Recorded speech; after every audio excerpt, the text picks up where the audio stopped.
tuning in. This week we have a very special guest. It is Dr. John Mote. He started as a psychologist working within hospitals and private practices, but he eventually transitioned into the role of an executive coach, where he works with leaders of Fortune 500 companies. He goes in, he assesses where there are internal blocks that are blocking a team or a leader towards a vision.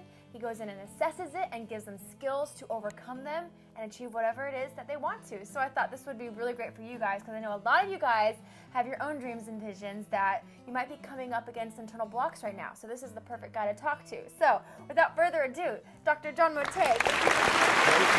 Thanks. So what I want to talk about is self-mastery and overcoming some of the emotional resistance that comes from within. Okay.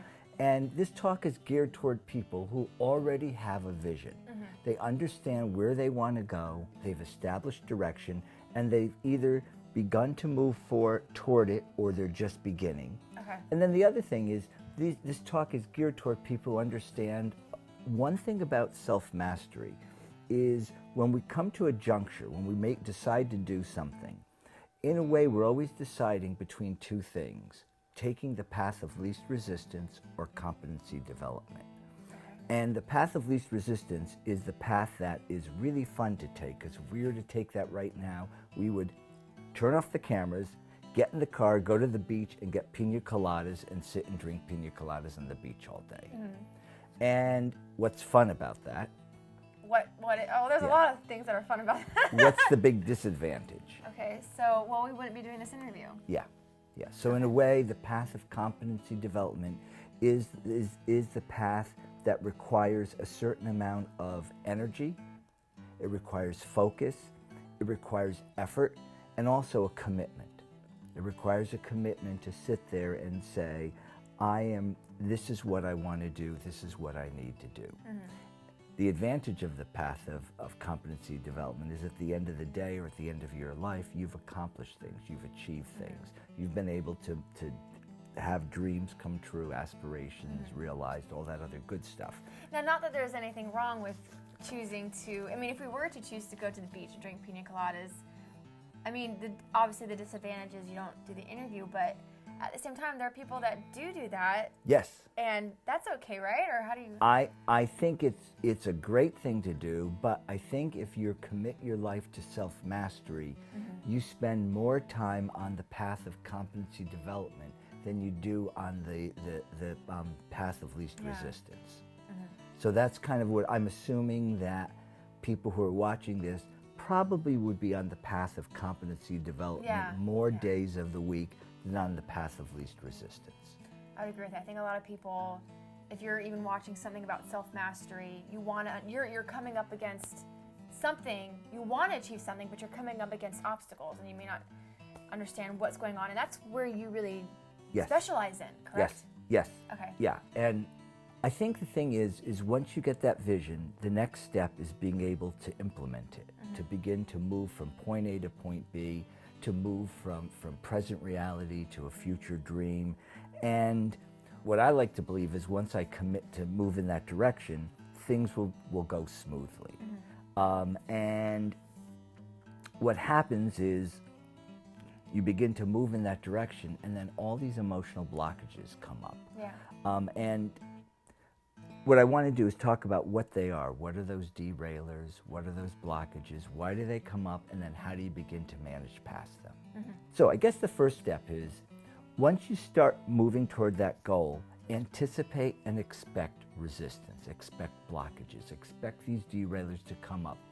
There was a management consultant years ago who came out and said, resistance is a natural and predictable part of the learning or change process. So once we begin to change, it's not a linear path, it's a non-linear path. There's days when we move 1,000 feet forward, days when we move 500 feet in the wrong direction, and days when we don't move at all. And that's funny. Actually, there's a teaching, it's a spiritual teaching, but it's like, it almost goes into a quantum reality that a path towards something is never going to be linear. It's always, you're going to be taken off roads that may seem to have nothing to do with the vision, but they end up somehow having to do, like for instance for me, I had a vision to come to New York. I was from Ohio. And so I took random jobs within the recruiting world, which actually were the reasons that brought me to New York. It was like I met someone, and because I worked at one job, I was qualified for this other job, and because I worked at this other job, somebody else was able to find me, reach out to me, and were like, hey, do you want to come to New York? And it was just like, you have no idea sometimes. So is it kind of like that? Like you should expect to be open to whatever comes to you? Yes, to be open to what comes to you, but also to recognize that you need to keep refocusing on what your goal is. Okay. And we'll get into this a little later with distraction swirls and all that. But the resistance is a natural part of this change process. So when it starts surfacing, don't be surprised, don't get discouraged, don't get frustrated.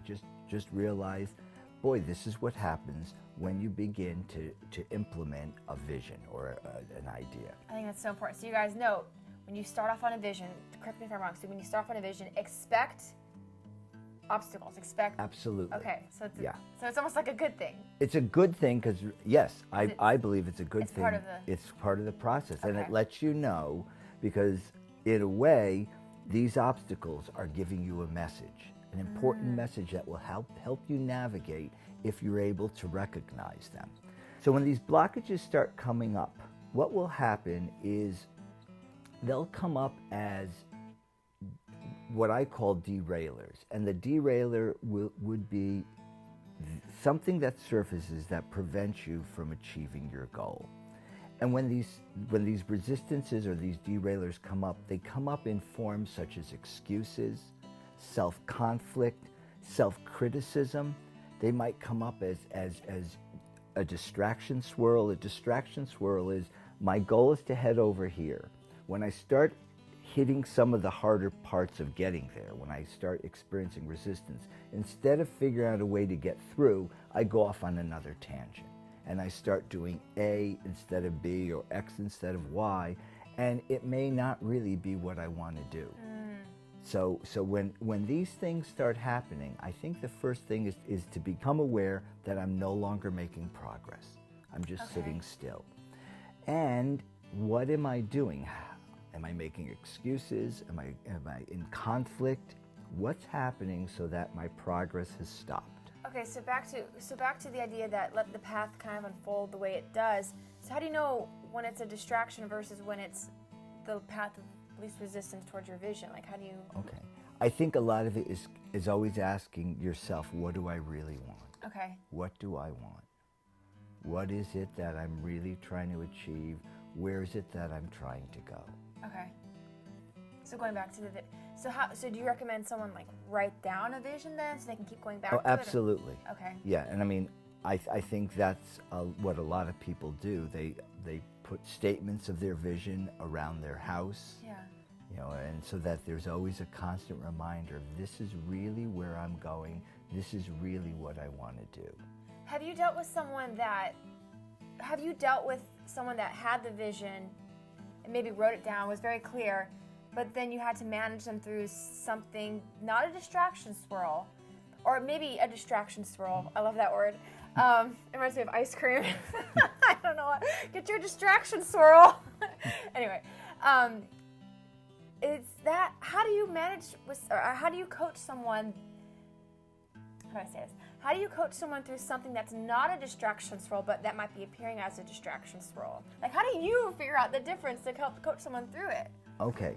Does that make sense? Yes, I think a lot of it is when these excuses, distraction swirls, when the conflict surfaces, what it is it's a time to begin to realize that this is a message saying that I'm reaching the limits and boundaries of what I'm capable of doing. Mm-hmm. So in a way, these are just symptoms of an underlying issue.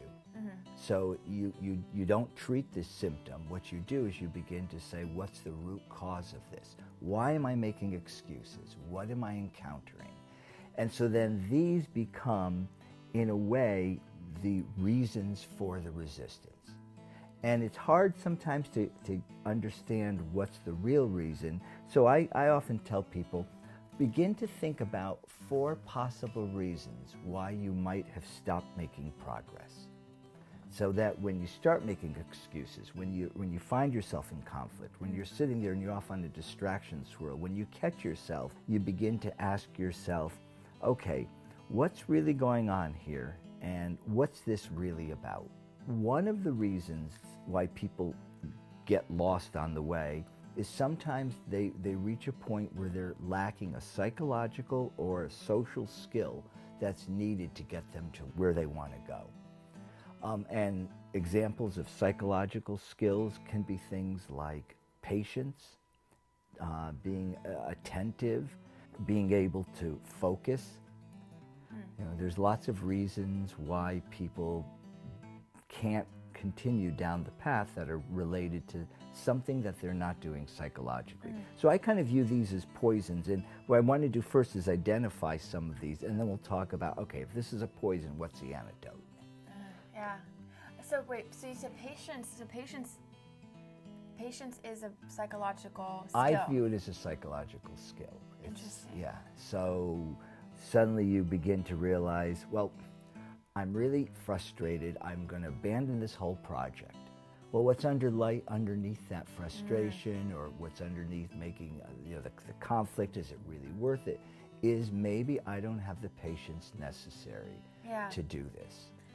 And you know what, I think when it comes to that, a lot of people, when they're building something new, one of the things that I see is they reach a point where it's like, they have a vision, like the bigger vision, but they're like, I don't really know if I'm doing things I think align with that vision, but I don't really know if I really don't know where I'm going. Do you deal with that? Well, that's part of, I mean, the thing with a vision is you are walking on uncharted territory. So there's going to be lots of uncertainty. You've got to have a tolerance for ambiguity, another psychological skill.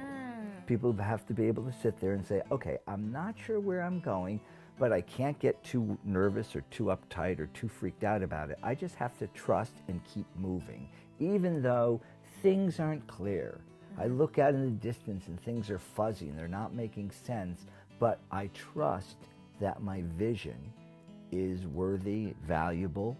Why? Because I thought it through before I went off on this journey, and I'm just in the middle of it. I'm not back where I was, but I'm not where I want to be. Keywords that trigger me are like trust. You just kind of have to trust. A lot of trust. And trust to me is a psychological skill. If you're suspicious, if you can't trust. When you say trust, like trust what? Trust who? I think it's trusting self. Okay.